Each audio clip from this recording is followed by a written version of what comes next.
नमस्कार साथियों, स्वागत है आप सभी का वाईफाई स्टडी 2.0 पर। मैं हूं अंकित अवस्थी। आप हैं मेरे साथ में एक बेहतरीन जानकारी को प्राप्त करने के लिए। मालूम हो कि भारत के 40 करोड़ उपभोक्ताओं के लिए आरबीआई ने एक बेहतरीन सुविधा लॉन्च की है। सुविधा ये है कि अब वो अपने फोन के माध्यम से पैसा ट्रांसफर कर सकेंगे बिना इंटरनेट के।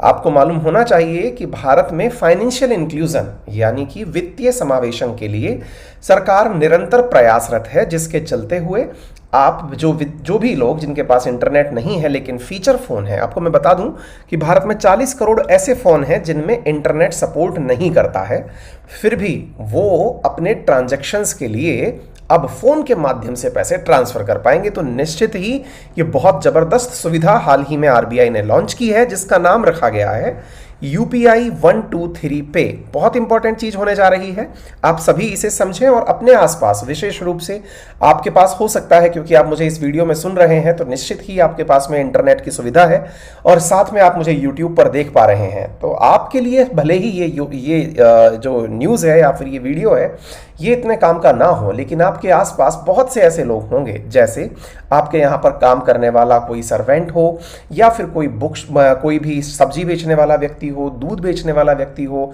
या सफाई कर्मचारी हो, या फिर ऐसा कोई व्यक्ति जिसे इंटरनेट से बहुत परहेज है। एक ऐसा व्यक्ति जैसे इंटरनेट यूज इसलिए नहीं करना कि डिस्टर्बेंस होता है, लेकिन इस वजह से उसके बहुत से जरूरी काम अटके हुए हैं। बहुत से ऐसे विद्यार्थी भी जीवन में होते हैं जो कि अपने पास में बिना इंटरनेट वाला फोन रखते हैं ताकि उन्हें व्यवधान ना हो। ऐसे फोन जिनमें इंटरनेट काम नहीं करता लेकिन मोबाइल नेटवर्क आता है, उन्हें हम सामान्यतः फीचर फोन के नाम से जानते हैं। और वर्तमान में आरबीआई ने उनके साथ पैसा ट्रांसफर करने के लिए बहुत ही बेहतरीन सुविधा लॉन्च की है, जिसका नाम है यूपीआई 123 पे। एक सभ्य नागरिक के नाते आपका यह दायित्व बनता है कि आप अपने आड़ोस पड़ोस में कम से कम किसी एक व्यक्ति को इस सुविधा से जरूर कनेक्ट करें। आपको अपने आप से इस चीज की खुशी मिलेगी कि आपने उन्हें वित्तीय समावेशन के भीतर ला दिया है। आप पूछेंगे सर ऐसा कैसे हो सकता है, हम कैसे मतलब इस काम को करेंगे? तो आपको उन्हें एज ए डिजिटल साथी, एज ए डिजिटल मित्र व्यवहार करना है, उनके भीतर का डर निकालना है, क्योंकि आप पर कोई ना कोई समाज का व्यक्ति जिसका आपको पर विश्वास हो उसे आप थोड़ी मदद करें। सामान्यतः हमारे घर के जो वृद्धजन होते हैं, हमारे बड़े होते हैं, वो भी इंटरनेट के उपयोग से बचते हैं, आप उन्हें भी समझा सकते हैं। ठीक है, अब ये प्रक्रिया कैसे होती है, चलिए मैं अब आपको ये समझाने का प्रयास करता हूं, जिस तरह से आप उन्हें इसे उनके फोन पर करके समझाएं। आइए एक एक करके मैं सारी बातें समझाता हूं। देखिए साथियों, आपको मालूम होगा once upon a time Bharat सरकार ने अपने सभी के फोन नंबर्स को बैंक अकाउंट से कनेक्ट किया था। शायद आपको याद हो, जनधन आधार मोबाइल नाम से एक जैम स्कीम आई थी। अगर आपको ये नहीं मालूम है, आप कहेंगे कि सर मेरे पास तो जनधन आधार अकाउंट ही नहीं है। कोई बात नहीं, आज कोई भी बैंक अकाउंट ऐसा नहीं है जिसमें आधार नंबर कनेक्ट ना हो या फिर मोबाइल नंबर कनेक्ट ना हो। मैं कोई भी शब्द को 100% इस्तेमाल ना करते हुए ये कहूं कि अधिकतर मोबाइल्स के साथ में अब अकाउंट नंबर कनेक्टेड है, और अगर नहीं है तो कनेक्ट कर लीजिए, क्योंकि ये सुविधा तभी आप उपयोग में ले पाएंगे जब आपके फीचर फोन में डला हुआ फोन नंबर और आपके बैंक अकाउंट में आपका नंबर जो मेंशन है वो दोनों सेम होंगे। मान लीजिए कि मेरे पास में मेरा एक बैंक अकाउंट नंबर है जिसका नंबर 1 2 3 4 5 है, ऐसे करके 16 तक जाता है। मैंने ऐसे करके एक बैंक अकाउंट नंबर बना रखा है। बैंक जब भी आप जाते हैं तो आपसे आपका फोन नंबर पूछती है। आप अपना फोन नंबर, मान लीजिए कि आपका कोई फोन नंबर है 1 2 3 8 10 करके, ऐसा कोई फोन नंबर है। आपका बैंक अकाउंट के साथ में फोन नंबर कनेक्टेड है, इसी को हम आधार मोबाइल कनेक्टेड नंबर कहते हैं। ठीक है, अकाउंट भले ही आपके पास जनधन वाला ना हो, सामान्य अकाउंट हो, लेकिन फिर भी वो कनेक्टेड जरूर होता है। क्लियर? चलिए, अब हम क्या मानते हैं कि आपके मोबाइल में जो सिम डली है वो उस नंबर की है जिसका नंबर ऑलरेडी बैंक के पास में रजिस्टर्ड है। ठीक है, अब आप क्या करिए कि अपने फोन से जिसमें वो सिम डली हुई है, मान लीजिए कि आप जिस समय मुझे देख रहे हैं ये इस वाले फोन में भी, जिसमें स्मार्टफोन है आपका, जिसमें आप इंटरनेट यूज कर रहे हैं, आप उससे भी इस प्रयोग को करके देख सकते हैं। ऐसा नहीं है कि केवल फीचर फोन वाले ही इसका उपयोग ले पाएंगे, आप भी ले सकते हैं। ठीक है, क्या होगा इसके अंदर? इसके अंदर आप अपने मोबाइल नंबर से एक नंबर डायल करेंगे। आप ऐसे ही अपने साथ वालों को समझाएं, ठीक है। इसमें क्या करना है, आपको एक फोन नंबर डायल करना है। ये आरबीआई ने दिया हुआ है। क्या नंबर है? 08045163666।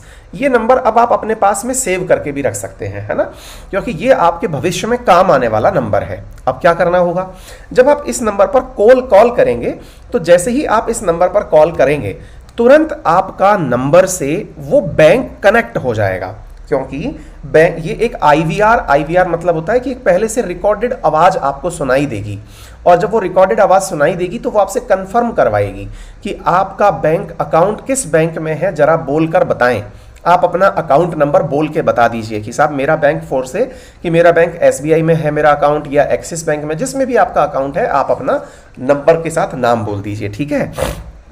तो एक तरीके से चूंकि आपके फोन में वो सिम है जो ऑलरेडी बैंक के पास है, इसलिए ये एक सेफ प्रकार की कनेक्टिविटी बन गई। अब क्या करना है आपको, अब क्या है कि वो आपसे कहेंगे कि आप अपना एटीएम कार्ड निकालिए। आपने अपने जेब से अपना एटीएम कार्ड निकाला, या फिर जिसके लिए भी आप मदद कर रहे हैं उनका एटीएम कार्ड निकाला। वहां पर एटीएम कार्ड के ऊपर दी गई एक जानकारी आपसे मांगी जाएगी। वो जानकारी क्या है? वो जानकारी है आपके एटीएम पर लिखे हुए नंबर। सामान्यतया ये 16 नंबर होते हैं। आप उन्हें डायल करिए। जैसे ही आप स्टेप 2 में उन्हें डायल करेंगे, तब आपको आईवीआर बोलेगा कि ठीक है, आपने सही चीज डायल कर दी।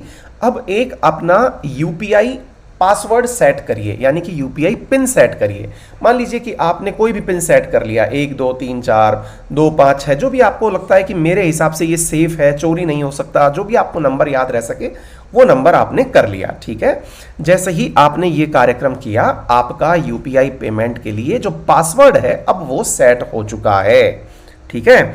तो सबसे पहले हमने क्या किया, अपने फोन से एक नंबर पर कॉल किया। कौन सा नंबर था वो? 080, जिसके लास्ट में 666 है। आपने ये वाला नंबर कॉल किया। आपने जब इस नंबर पर कॉल किया, तो आपने कॉल करके, देखिए ये नंबर यहां पर भी आपको स्क्रीन में दिखाई पड़ रहा होगा। आपने इस पर कॉल किया।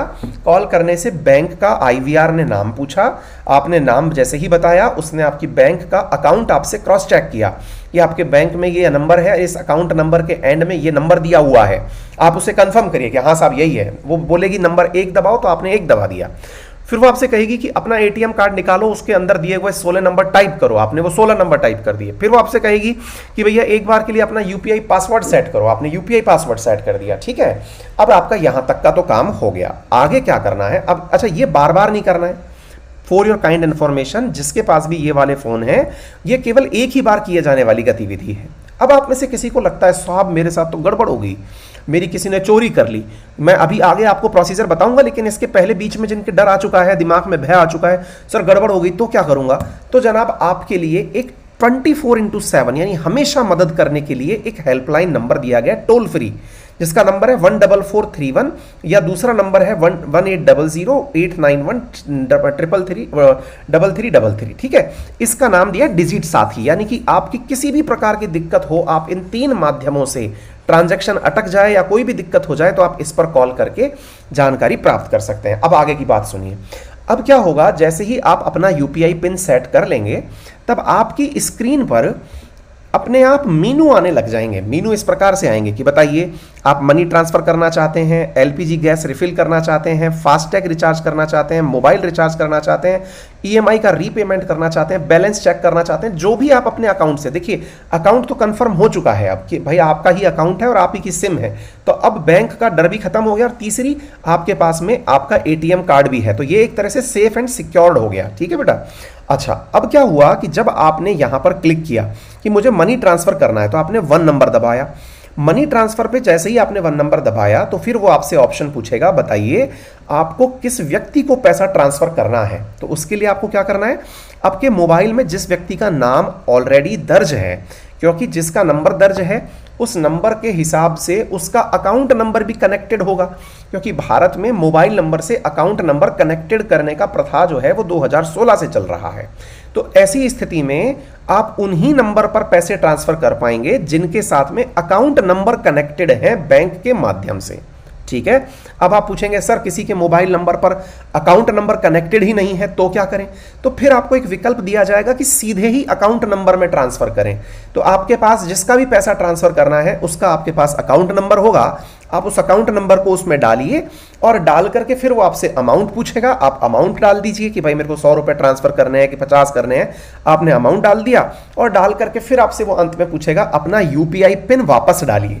तो यूपीआई पिन जैसे ही आपने वापस डाला, सामने वाले व्यक्ति के अकाउंट में पैसा ट्रांसफर हो गया और आपके पास एक कंफर्मेशन का मैसेज आ गया। ये तकनीक मेरे प्यारे साथियों आईवीआर आधारित भुगतान तकनीक है। आज ही यह विचार अपने मन में लाइए कि आप निश्चित ही किसी व्यक्ति को इसे सिखाएंगे।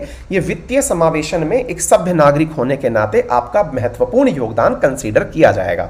ठीक है, फीचर फोन जिनमें इंटरनेट नहीं चलता उनमें एक विद्या तो हमने ये बता दी। अब दूसरी एक तरीका और है। 4 तरीके हैं फीचर फोन से पैसे ट्रांसफर करने के। दूसरा तरीका क्या है बच्चों?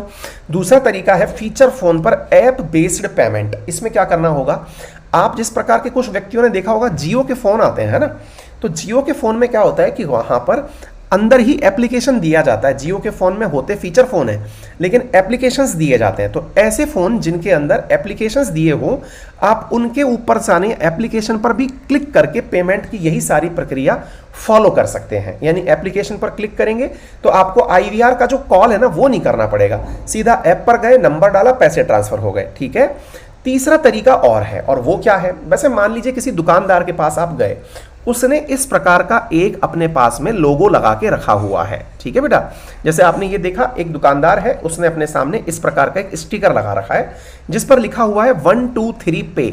123 पे का मतलब फिर ये हुआ कि आप उस व्यक्ति के पास में दिए गए नंबर पर अगर आपने कॉल किया तो देखिए ध्यान से समझने का प्रयास करिए।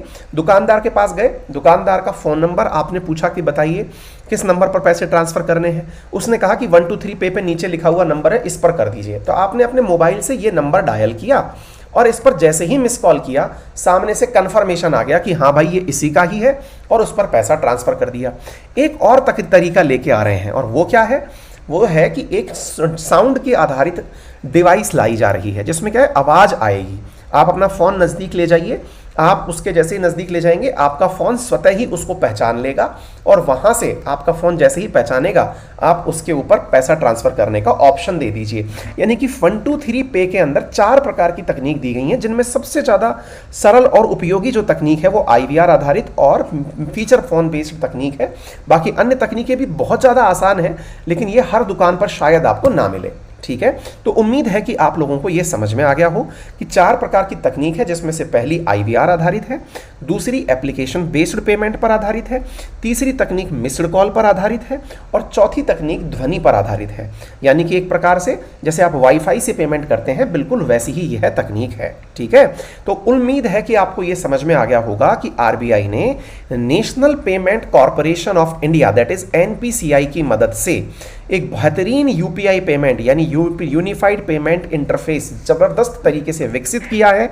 निश्चित ही ये भारत के उन 40 करोड़ उपभोक्ताओं के लिए बेहतरीन साबित होगा जिनके लिए पेमेंट जो है वो करना अभी हाल ही में मुश्किल था। अब आप पूछेंगे सर सरकार को इनसे क्या फायदा होता है? देखिए डिजिटल पेमेंट जितनी भी बार होता है वो एक प्रकार से समझिए बैंक का पैसा बैंक में ही घूमता रहता है, और जब बैंक में ही रहने लगता है तो इससे सरकार को ताकत मिलती है। ताकत इस बात की कि आपका धन जब सब बैंक के पास है, बैंक जब चाहें तब वो सरकार को उधार दे सकती हैं। कहने का मतलब यह है कि एक अच्छे विकसित राष्ट्र में जितना भी धन बैंक के पास होता है वो राष्ट्र उतना ही सशक्त राष्ट्र माना जाता है ना। जब धन आपका बैंक में नहीं है और आपकी जेबों में है तो वो सरकार की आवश्यकता पड़ने पर काम नहीं आ पाता है। तो एक प्रकार से समझिए कि वित्तीय समावेशन के अंदर ये बेहतरीन कदम होगा।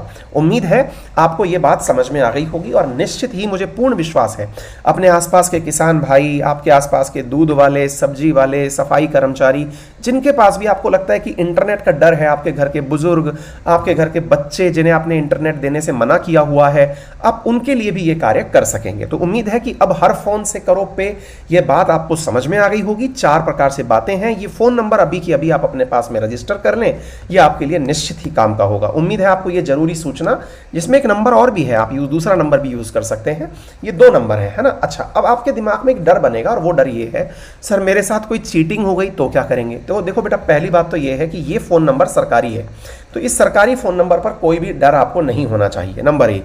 सर गलती से कोई और किसी ने कह दिया कि इस तरह से पैसे ट्रांसफर करो, मैंने किसी का मोबाइल नंबर डायल करके पैसे ट्रांसफर किए और चोरी हो गए तो क्या होगा?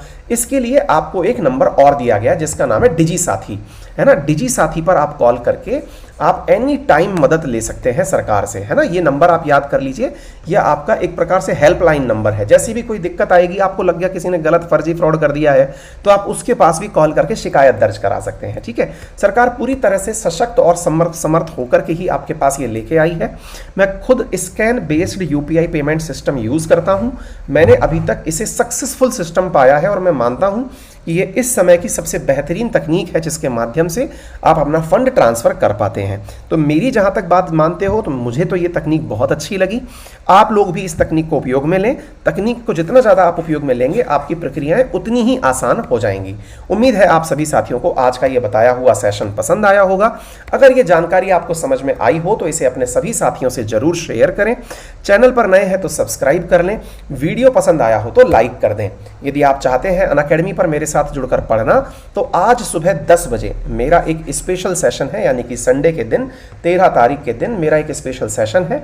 आप उसे देख सकते हैं, जिसमें कि मैं फेस टू फेस आपके सामने आकर के यूक्रेन और रशिया की क्राइसिस पर कितने प्रकार के सवाल बन सकते हैं उन्हें डिस्कस करने वाला हूं और आप सबसे बातचीत करने वाला हूं। लंबे समय से, लंबे अंतराल से हमारी मुलाकात नहीं हुई है, आप जरूर उसमें हाजिर हो सकते हैं। आपको कुछ नहीं करना है, आपको केवल मेरा रेफरल कोड अंकित 10 लगा करके अनअकैडमी के एप्लीकेशन से एंट्री कर जानी है, ठीक है। तो ये आपके लिए तरीका रहा। यदि आप अनअकैडमी पर जुड़कर पढ़ना चाहते हैं तो use my referral code Ankit 10 to avail 10% discount on all subscriptions only in 63,887 rupees. Clear? Thank you so much. अपना ख्याल रखें, बड़ों का सम्मान